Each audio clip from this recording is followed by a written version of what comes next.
अब आपको बार बार कहा जाता है कि आपको मैप बेस प्रिपरेशन करनी चाहिए।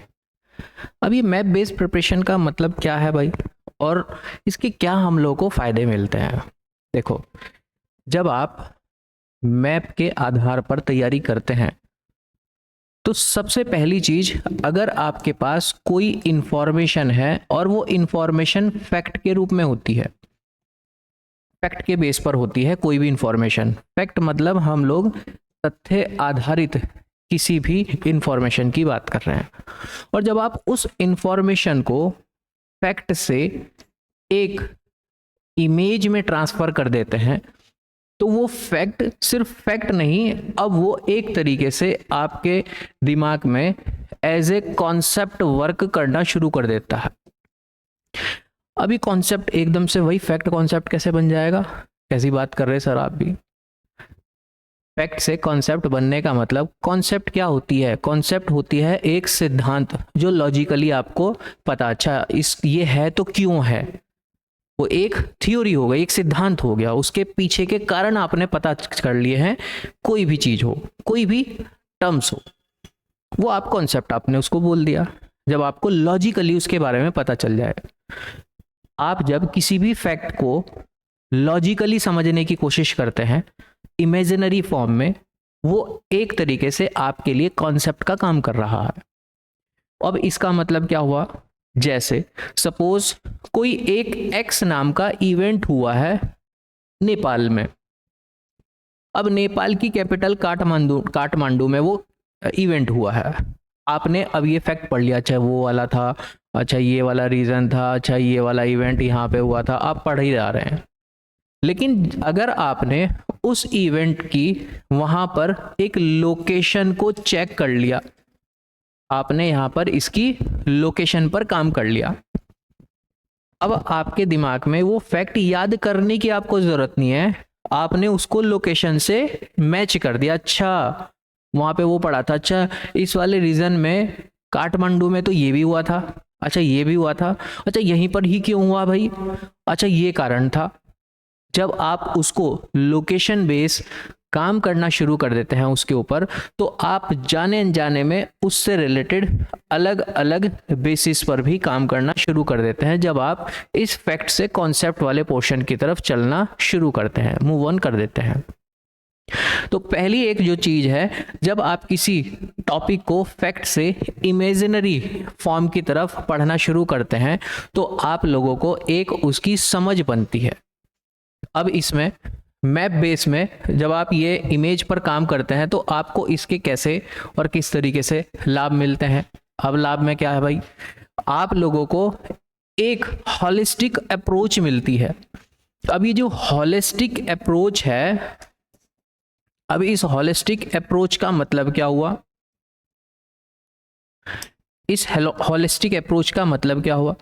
इसका मतलब ये हुआ कि आपने अब यहां पर सब्जेक्ट को रिलेशन पर काम करना शुरू किया है। अब सब्जेक्ट को रिलेशन का मतलब क्या हुआ भाई? सब्जेक्ट को रिलेशन का मतलब ये हुआ कि कोई भी एक टॉपिक है, उस टॉपिक को आपने वहां की हिस्ट्री से रिलेट करना शुरू कर दिया, आपने उसको ज्योग्राफी से कोरिलेट करना शुरू कर दिया, आपने उसको उसके आर्ट एंड कल्चर से कोरिलेट करना शुरू कर दिया। अब सर ये क्या क्या बता रहे हैं आप, हमारी तो समझ में कुछ नहीं आ रहा है। अभी आएगा। सपोज अभी हम एक करंट अफेयर का इवेंट ले लेते हैं, करंट अफेयर बिल्कुल जस्ट अभी की ही बात चल रही है। आपने अगर न्यूज़पेपर को ठीक से कंगाला हो तो आजकल उत्तर प्रदेश में संभल रीजन में कुछ बावड़ियां मिल रही हैं, कुछ बावड़ियां आपको खोजनी गई है, आपने करंट अफेयर का विषय है।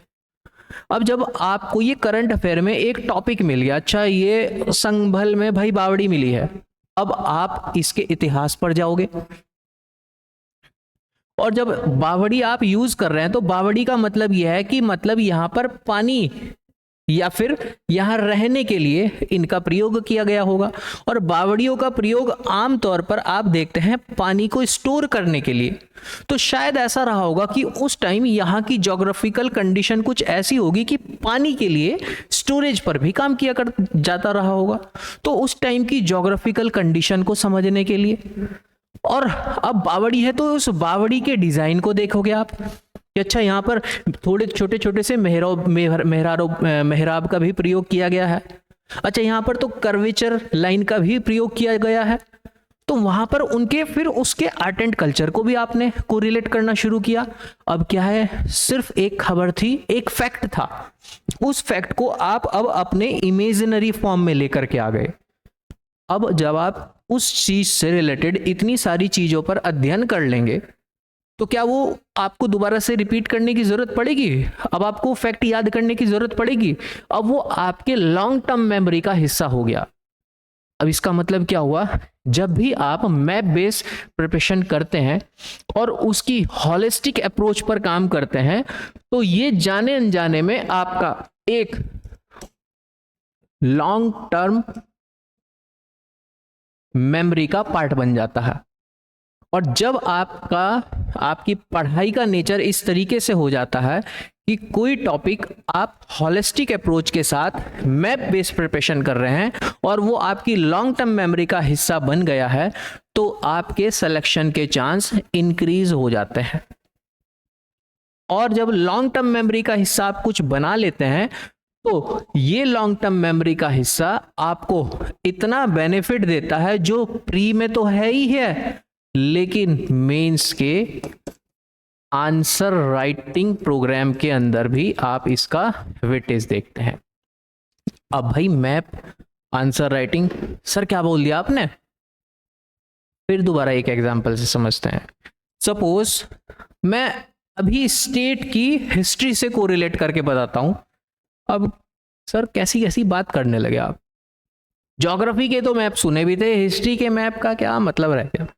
सपोज आपके एग्जाम में क्वेश्चन पूछ लिया कि बताओ जो चंद्र डायनेस्टी के रूलर थे उन्होंने अपनी जो कैपिटल थी बार बार चेंज की है और उसके पीछे के कारण बता दो। आपने क्या काम किया, आपको कारण पता थे और आपने एक उत्तराखंड का मैप बनाया, उसमें एक रीजन को प्लॉट किया और यहां आप लोगों ने चांदपुर गढ़ को दिखा दिया, यहां आपने देवलगढ़ को दिखा दिया, यहां आपने श्रीनगर को दिखा दिया, यहां आपने रवाई को दिखा दिया। आपने बता दिया भाई स्टार्टिंग में यहां था, यहां से फिर वो कुछ टाइम के लिए देवलगढ़ गए, देवलगढ़ से फिर उन्होंने श्रीनगर ट्रांसफर कर दिया और श्रीनगर से उन्होंने फिर कुछ टाइम के लिए रवाई चले गए थे। अब इनके पीछे जाने के कारण क्या है वो आपने उधर से पॉइंट आउट दिखा दिया और उधर नक्शे में दिखा दिया, अच्छा रवाई कहाँ है, चांदपुरगढ़ कहाँ है और ये लोकेशन कहाँ है। क्या एग्जामिनर के ऊपर प्रभाव नहीं पड़ेगा? एग्जामिनर बिल्कुल सोचेगा कि बच्चे को एक अच्छी अप्रोच पता है, बच्चे को हर चीज पता है, सिर्फ उसने पढ़ाई नहीं की, उसने गढ़ाई भी की है। मैप का वहां फायदा भी मिलता है, चाहे आप हिस्ट्री लिख रहे हैं चाहे आप ज्योग्राफी काम कर रहे हैं। आपको जब आप किसी चीज को नक्शे पे उतार देते हैं तो उस टॉपिक को पढ़ने वाले का या फिर चेक करने वाले का नजरिया ही चेंज हो जाता है। और आप टॉपर्स के जो उनके आंसर राइटिंग के जो भी अलग अलग कोचिंग इंस्टीट्यूट के अंदर उन्होंने अपने आंसर राइटिंग प्रोग्राम पर काम किया है, आप कॉपियां देखना उनकी ठीक से, आपको अपने आप आइडिया लग जाएगा कि अच्छा कितना बड़ा रोल होता है। तो मैप का जो यूज है वो सिर्फ प्री में ही नहीं है, मैप का यूज मेंस में भी है। और इस मैप का यूज सिर्फ और सिर्फ ऐसी अप्रोच और ये चीज करने के लिए ही नहीं होता है, मैप का एक बड़ा यूज होता है आपके कंपाइल नोट्स तैयार करने के लिए। अब सर ये बात क्या बोल दिया आपने, नोट्स कंपाइल कैसे हो सकते हैं? भाई साहब मैप को पढ़ने के भी कुछ तरीके होते हैं। जैसे आपको स्पेशल, आपने रिवर्स का मैप देख लिया, पहले पूरे इंडिया की रिवर्स देख लिया, फिर पूरे जिस भी रीजन से आप तैयारी कर रहे हैं, उत्तराखंड है तो उत्तराखंड की नदियां देख ली, यूपी है तो यूपी की नदियां अलग से देख ली प्लस एक बार आपने वो देख लिया, प्लस फिर दूसरे एक मैप में आपने टोटल माउंटेन्स देख लिए, तीसरे मैप में टोटल आपने रिजर्व पार्क देख लिए।